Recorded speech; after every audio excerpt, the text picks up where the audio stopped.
Yes, hi guys. Today we are trying to cover um, primary ABCD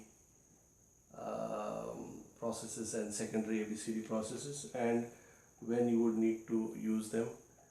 And by default, we are looking at a situation wherein the patient uh, is obtunded, and you are trying to secure the airway and the circulation.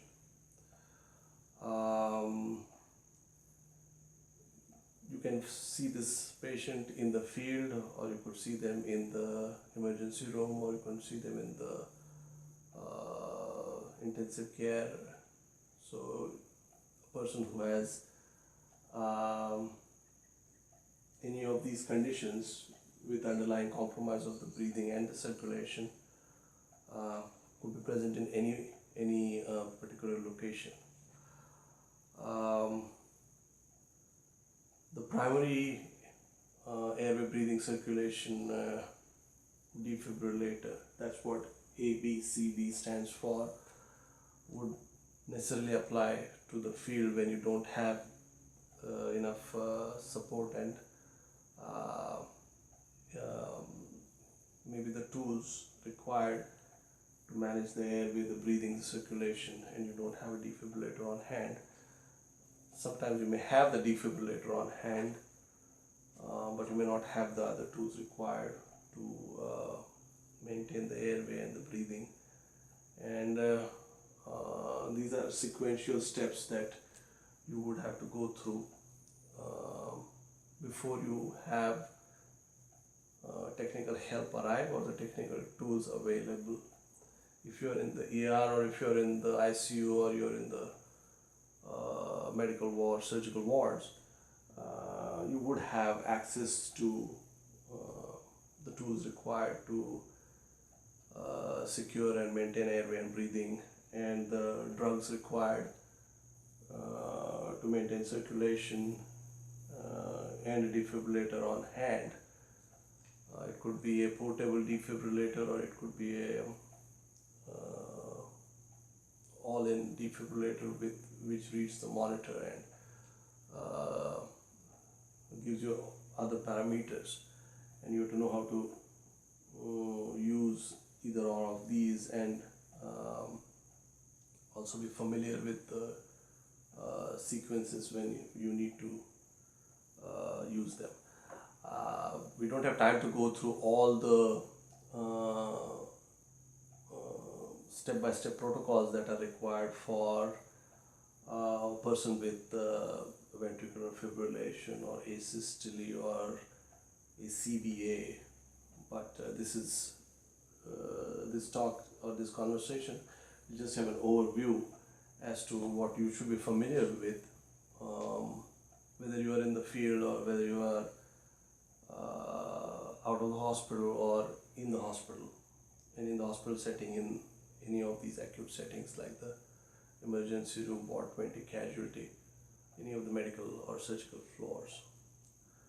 I'll just make some points here about what you should be familiar with, because the talk is directed towards students, residents, interns. It's a little different for residents, a little different for students and interns, because they may or may not be in direct contact with the patient, but in the field you are still supposed to deliver the best knowledge and the best actions, given that you are medical personnel, even if you are students in training, even if you are interns and in training, or even if you are residents in training.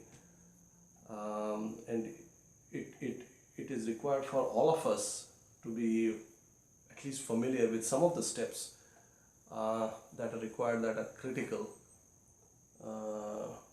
to guide us in our resuscitative process if you encounter an unfortunate patient like this. Okay, I'm just reading through sheets of paper here because it's a relatively vast topic, and there's a lot of material on this particular whiteboard. but we'll try to get through as much as possible. As far as the breakdown of the conditions that lead to full arrest or pulseless electrical activity or an unconscious patient, there are investigation and intervention protocols, and we'll go through them separately. So this being an overview,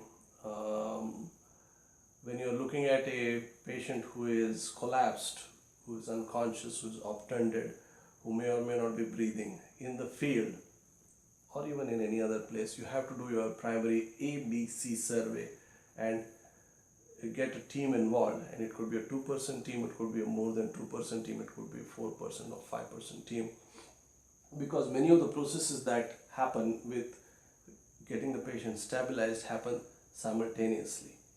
The thing to do is to not introduce a sense of disorder or a sense of panic when a patient has collapsed, but rather to have smooth step-by-step teamwork, which is why these resuscitation protocols have been laid down, and they're very helpful. That being the overview, like I say, A stands for airway, B stands for breathing, C stands for circulation, and D stands for defibrillation or defibrillator. Okay, so when a patient is awake and alert, all these three, the airway, breathing, and circulation, are doing fine, and you don't need the defibrillator. And by the defibrillator process, you mean any process where the patient's heart has stopped functioning or is threatening to stop functioning, and patient has very poor pulse and blood pressure, and you need to do something about resuscitating the heart, and you do this all together or sequentially as a team. Okay, so for basic life support, you have to look, listen, and hear. Okay, so when you're dealing with the airway, you have to see if it is open. If it is not open, you have to do your maneuvers of head tilt, tongue swipe, see if there's any foreign object, clear the airway, and listen to see if there is any breathing. If there is no breathing, then you will have to deliver the breathing. And usually it's hard to resuscitate a single person, so you want to have at least one other person help you with the resuscitation process.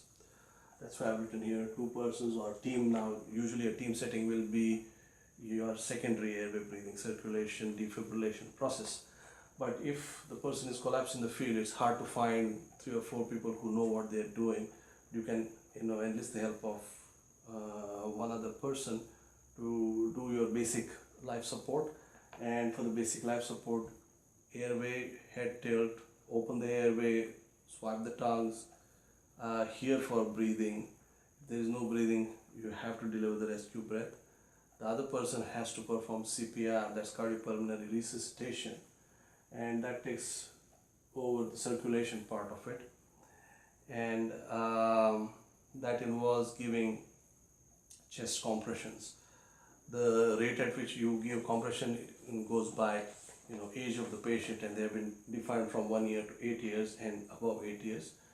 So if you are a patient who's not having a pulse or stopped breathing, and he or she is 1 to 8 years old, then it's 1 breath every 3 seconds, meaning when you exhale and you give the oxygen that is residual from your body, and you push that oxygen into the person's body so that at least tissue oxygenation is maintained, it's 1 breath every 3 seconds. And there are a number of videos posted as to how you deliver the breath. While the other person performs CPR, and the compressions are 5 compressions for 1 breath. So if it's a small baby, you are delivering the compression 5 times and 1 breath, 5 times 1 breath. So it's 2-person team working. Similarly, for a person who is more than 8 years old, you are delivering 15 compressions and 2 breaths. So 2 breaths, 15 compressions, 2 breaths, 15 compressions. That's as far as the airway, breathing, and circulation basic processes would go. After that, you have to see if there is a pulse, if it's not felt or felt, and if there is blood pressure or not. In the field, it's hard to know if there is blood pressure because you don't have a machine, but you see if there is circulation or not, if there is a pulse or not. If there is no pulse, you have to continue with the CPR process till somebody calls for help, and the help would arrive in the form of medications, a defibrillator. If you are medications, defibrillator, oxygen, and maybe intubation.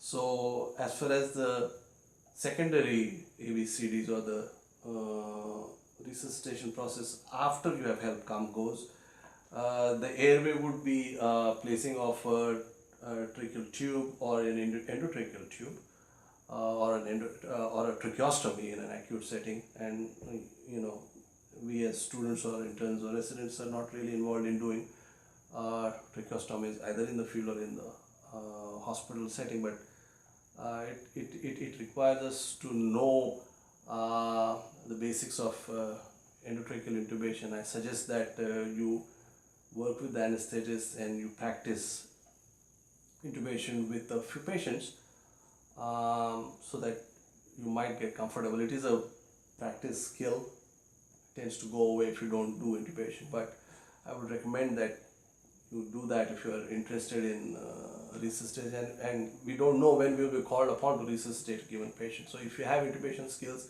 that will be very useful. On the other hand, you have to know whom to call so that the intubation can be done in a relatively rapid period of time to secure the airway and the breathing.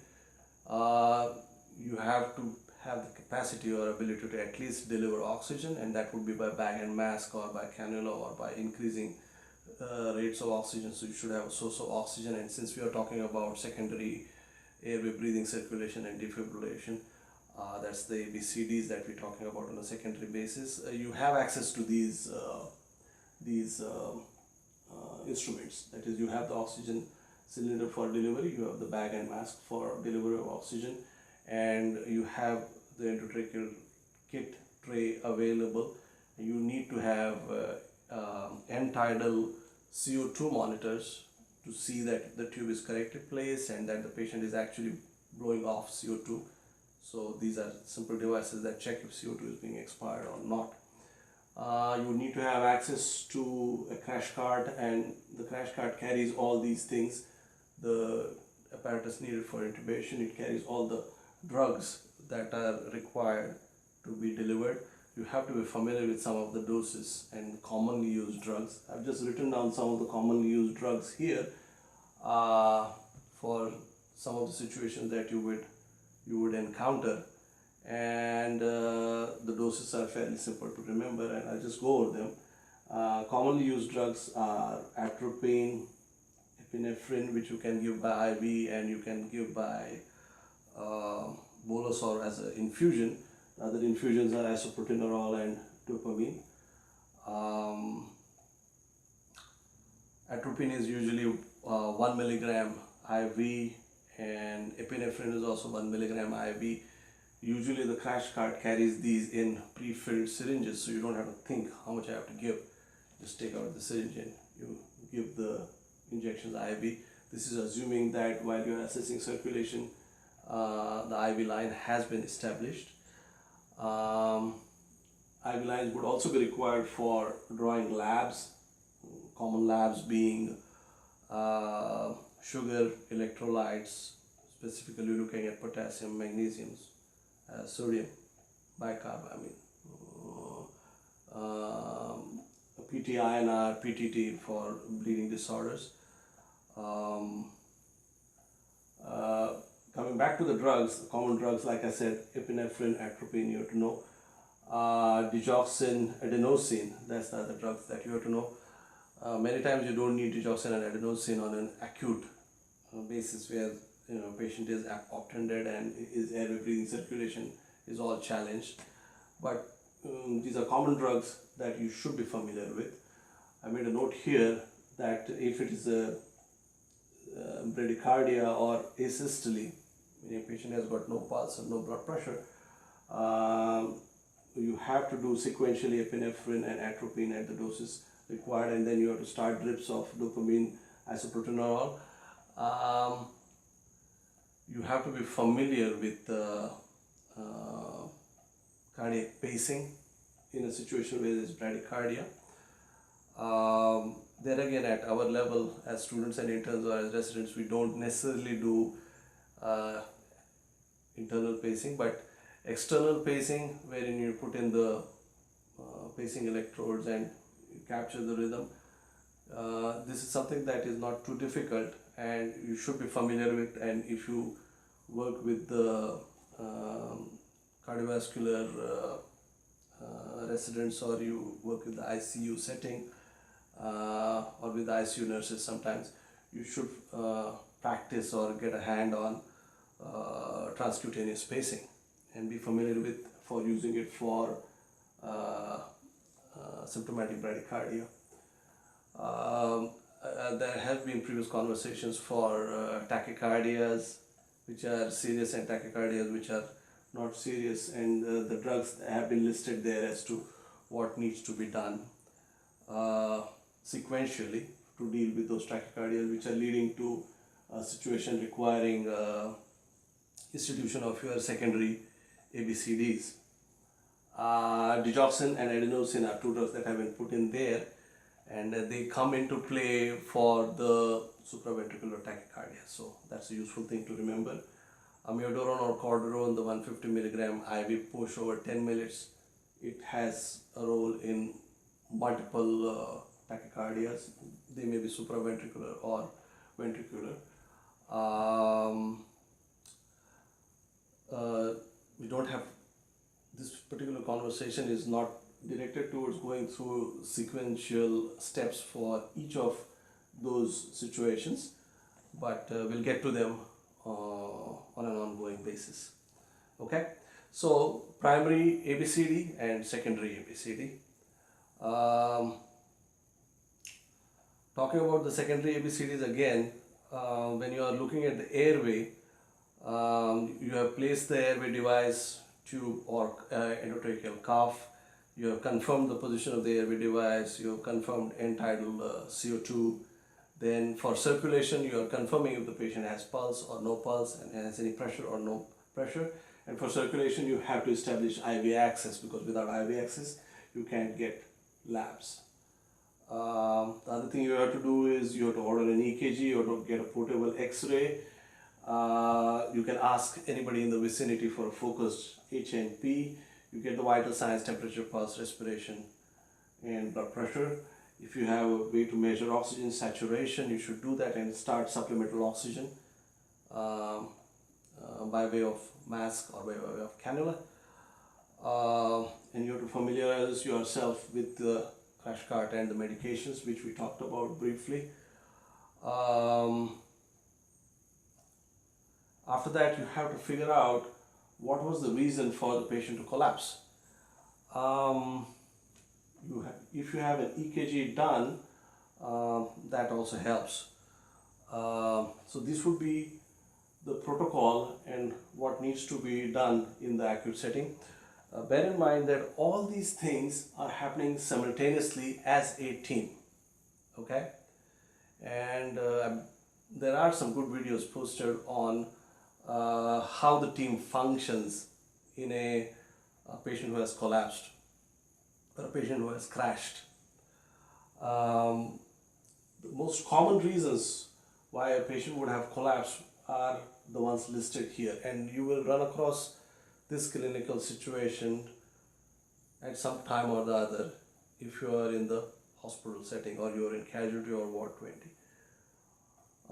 If you run across this kind of a situation in the field, you have to go through your basic life support steps that we talked about. That is again talking about airway, breathing, circulation, and if there is a defibrillator in the vicinity, you have to know how to operate it. You have to be familiar with the steps that you go through when you use a defibrillator, from placing the pads, analyzing the rhythm, and and shocking. And the shock could be 100 joules, 200 to 300 joules, and then 360 joules sequentially after an interval of a few minutes, 3 minutes or so. You have to know that when you're going to shock, you ask people to clear around the patient, that nobody is in contact with the patient, so that you don't shock the person who's in contact with the patient as well. Again, there are a number of videos posted on the use of an automatic defibrillator. These are portable devices, and they are now routinely available at the airport or even at the railway stations, and they should be available on your medical floors. They read the rhythm on their own, and then they analyze the rhythm and they kind of tell you what to do. That is, they talk to you. So these are not devices that should intimidate you, and they are fairly easy to use. The thing is to be familiar with their operation, and I suggest that you go through those steps, and we could have those conversations on an ongoing basis, like I said. Coming back to some of these things that require all these other steps. When you look at the list here, I'll just read it out. It's ventricular fibrillation, pulseless electrical activity, a CVA, it could be a hemorrhagic stroke or a non-hemorrhagic stroke, electrolyte imbalance such as low potassium or high potassium, and low magnesium or high magnesium. Sometimes the sodium is also altered, and you might have a situation where the patient is profoundly hypovolemic. Something like tension pneumothorax, cardiac tamponade, pulmonary embolism, myocardial infarction, and overdose. There's one thing missing here is hypothermia. In our situation, if you're in Bombay, we don't usually see hypothermia, but we do see overdose related to alcohol, narcotics, and sometimes with a very low blood sugar. The importance of these things and the teamwork part of it cannot be overemphasized, because as an example, suppose somebody has alcohol intoxication and there is no other available data except that the patient has no pulse, no circulation, has stopped breathing. Well, a focused HNP would help. Getting all these things done at the same time would also help. When you draw labs, you might see a reduced blood sugar and you might see electrolyte disturbances, and you would pick that up. If you do a portable X-ray, you might see aspiration. You would secure the airway if the patient has vomited, and that would require suctioning, getting the tongue out, putting in an endotracheal cuff or an endotracheal tube, and then delivering oxygen by mask or by ventilator. If he's already intubated, that takes care of the airway and breathing, and circulation would have to be maintained either by way of CPR or by way of giving medications which would take care of the rhythm. Okay, the circulation may be maintained in some cases even if the airway and breathing are compromised, and it depends on the time interval when the patient is seen and what interventions have been done. But just as an example, these steps would be required as a coordinated team effort before the patient can be stabilized or while the patient is being stabilized. Okay, and each one of these has a step-by-step approach. But when you think about it in these terms, that's airway, breathing, circulation, defibrillation if required, the type of medication that would be required to be used to stabilize the patient, and the investigations, the history and physical, taking of the vital signs, investigations and delivery of the oxygen, you will cover most of the clinical emergencies that show up. After that, there are specific things that need to be done for any or all of these conditions in a given patient situation. For example, if there is a myocardial infarction, which is very common, and myocardial infarction will produce pulseless electrical activity or a clear-cut ventricular arrhythmia such as ventricular tachycardia and ventricular fibrillation or asystole, and then you have done your EKG, you can see ST elevation in respective leads, you've drawn the labs to decide if the patient is suitable for fibrinolysis or sending him to the cath lab, and you have started off the basic medications required to deal with this kind of an acute situation and the drugs to use at that time. And this is by protocol, or these are step-by-step drugs that you would use would be aspirin, nitroglycerin, morphine, heparin, and beta blockers. And the doses you have to be familiar from the crash cart. Nitroglycerin could be a drip, heparin could be a drip, morphine is just IV doses as required. Aspirin is by way of oral administration, beta blocker is again by way of IV dosage. Commonly used would be metoprolol, and you give 25 milligrams or 50 milligrams IV in case somebody is having a MI in an acute setting and threatening to decompensate. So if from the MI protocol you have seen ST elevation in acute setting and patient develops ventricular fibrillation or his blood pressure stops, then you have instituted airway, breathing, circulation and defibrillation protocol, starting with your basic life support survey and then the advanced life support survey. Advanced life support meaning if requires oxygen, you deliver by bag and mask. Medications, you would figure out if it's a tachyarrhythmia or a bradyarrhythmia and deliver epinephrine or atropine if there is asystole, and then start dopamine or isoproterenol by a drip, and then use pacing if there is asystole or bradycardia. If there is tachyarrhythmia, you would use cortisone or amiodarone as your IV push, and then you would cardiovert with the defibrillator and hope that the patient returns to a normal sinus rhythm. And then if patient is requires to be transferred to a coronary angiogram unit or is a candidate for thrombolysis, you would have to transfer the patient. But there is a standard set of protocol or steps that you would go through in the MI situation. We can talk of those steps on an ongoing basis, but again, coming back to what we do at our level, this would be sufficient to know that this is what needs to be done.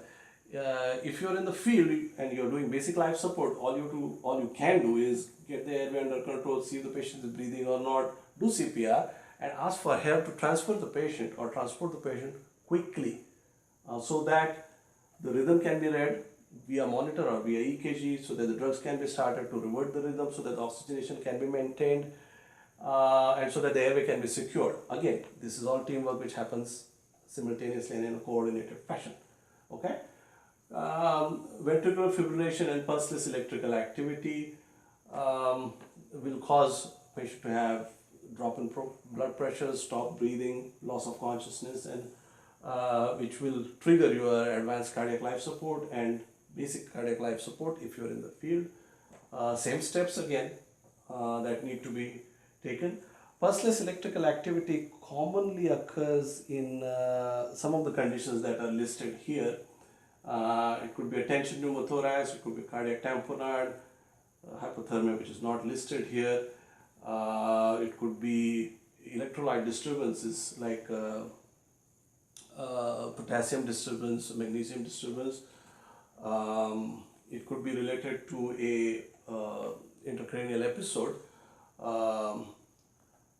So the protocol again is the same thing, and then after you have stabilized the patient, you come back to find out what the reason was and what the interventions to that specific situation would be. As an example, if there is tension pneumothorax and you have done these tests and you look at the portable X-ray, and now you see that the mediastinum has shifted, that there is clear-cut tension pneumothorax that is causing the blood pressure to drop and the patient to collapse, you have to do something about the tension pneumothorax, and that may be use of an intercostal needle to release the air and the pressure, and then insertion of a intercostal pleural tube to drain the pneumothorax. Okay, so that's where the utility of the coordinated team approach and getting portable X-ray and coordinating or putting the data together comes in. If there is cardiac tamponade, you would need to order a bedside echo. And this is assuming that the EKG shows, well, it may or may not show low volume QRS complexes or smaller QRS complexes. Cardiac tamponade happens mostly in the cardiac ICU, but it can happen after trauma. It's a difficult diagnosis, and I certainly don't have the nerve to stick in a needle through the pericardium and draw blood.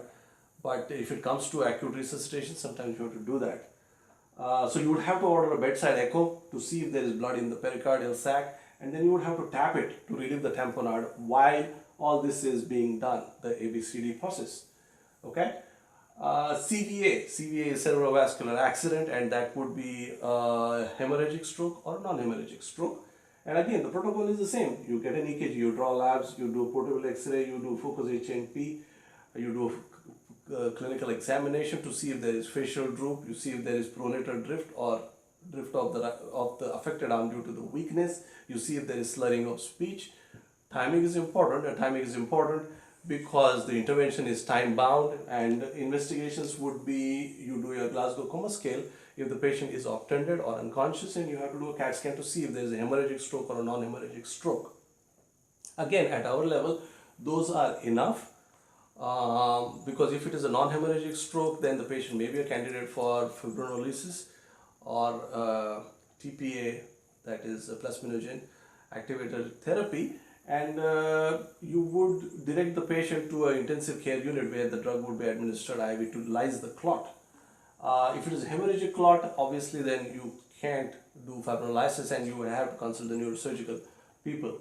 And the important thing is to first recognize if there is a stroke that is causing airway breathing circulation to get compensated or decompensated for that matter, and do the relevant investigations. You have to be familiar with Glasgow Coma scale in this situation. The reason is because it is required not only for assessing the sensorium, it is also required for assessing progress of the patient. So as an example, suppose I say there is doll's eye movement. Now the patient is obviously unconscious, but the doll's eye movement is positive. It means that the brainstem is functioning, which means that the lesion is above the brainstem. Now if the brainstem is intact, it means that the patient's mechanisms which are required to maintain life, that is breathing, respiration, and cardiac reflexes, they are intact. Okay, so be aware of certain elements of the Glasgow Coma scale. It's very important, it's very useful clinically, and use of the CAT scan. All right, that pretty much covers use of basic cardiac life support, steps required, advanced cardiac life through some of these steps on your own. All right, so we'll break these down on a sequential basis or the steps as required. All right, thank you very much.